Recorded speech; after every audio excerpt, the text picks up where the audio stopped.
Bon, alors c'est la rentrée, il se passe beaucoup de choses en ce moment au niveau des émotions, au niveau de la reprise de rythme, un peu pour tout le monde, chez moi aussi d'ailleurs.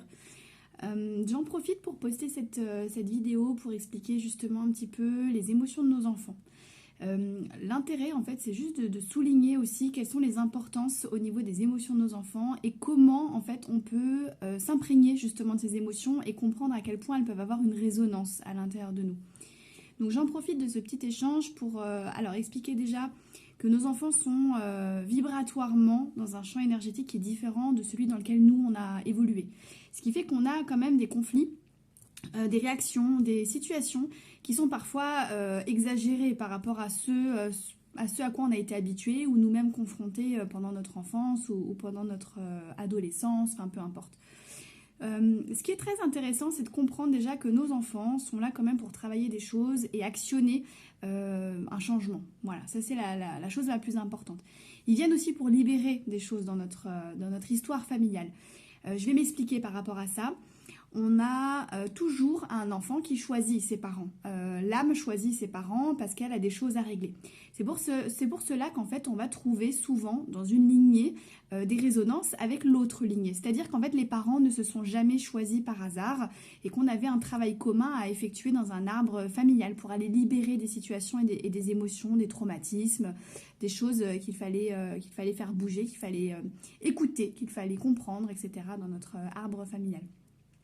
Donc tout ça pour en arriver au fait que quand nos enfants ont des émotions, c'est très intéressant d'aller essayer de creuser. Une alerte sur laquelle déjà vous pouvez un petit peu vous situer, ce serait l'âge de l'enfant. On va toujours parler en transgénérationnel d'un rapport inconscient entre l'enfant et le parent.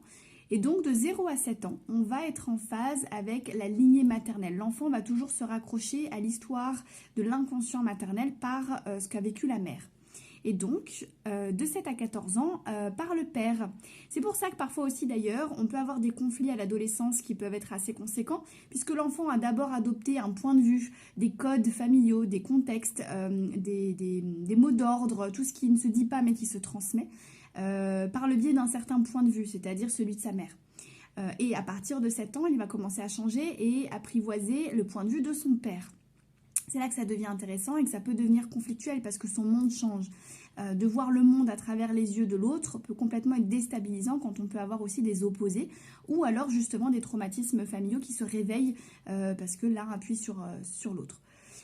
Donc, je sais que ça devient peut-être un petit peu complexe, donc je vais pas m'éterniser plus. Ce que je voulais surtout faire, c'était vraiment d'attirer la vigilance sur l'émotion de l'enfant et toujours se poser la question. Mais pourquoi mon enfant est en colère? Pourquoi il refuse les règles? Pourquoi il est triste? Pourquoi il fait des cauchemars? Et se poser les questions de ce que moi-même je pouvais vivre à son âge si je suis la mère et qu'il a entre 0 et 7 ans ou si je suis le père et qu'il a entre 7 et 14 ans. Voilà, après ça ce sont des grandes lignes. Maintenant quand on travaille effectivement vraiment dans le détail sur chacun, parce que chaque individu a quand même son histoire, c'est aussi toujours intéressant de voir à quel âge ça a commencé. Parce qu'on peut avoir une peur peut-être sous-jacente à 14 ans, mais qui aurait démarré à 8 ans. Donc à ce moment-là, on va chercher aussi les choses différemment. Et on prend toujours une petite flexibilité aussi dans les recherches parce que les fondements ne sont jamais 100% vrais. On va toujours aller rechercher quand même beaucoup plus d'informations pour aller croiser. Mais c'est important de se poser la question comme ça. Qu'est-ce que ça peut réveiller chez moi? Qu'est-ce que moi j'ai à libérer? Et qu'est-ce que mon enfant veut me faire sortir de moi? Voilà, si ça vous a plu, n'hésitez pas à partager la vidéo si ça peut parler à des personnes. Le but, c'est vraiment d'être dans l'échange et dans le partage, donc surtout avec grand plaisir. Et si vous avez des questions, vous pouvez aussi bien sûr me les adresser. Ça me permettra d'alimenter de temps en temps des vidéos justement qui vous parlent, parce que c'est l'intérêt. Et vous avez aussi toutes les informations qui sont résumées sur la chaîne YouTube pour retrouver plus facilement les vidéos. À bientôt!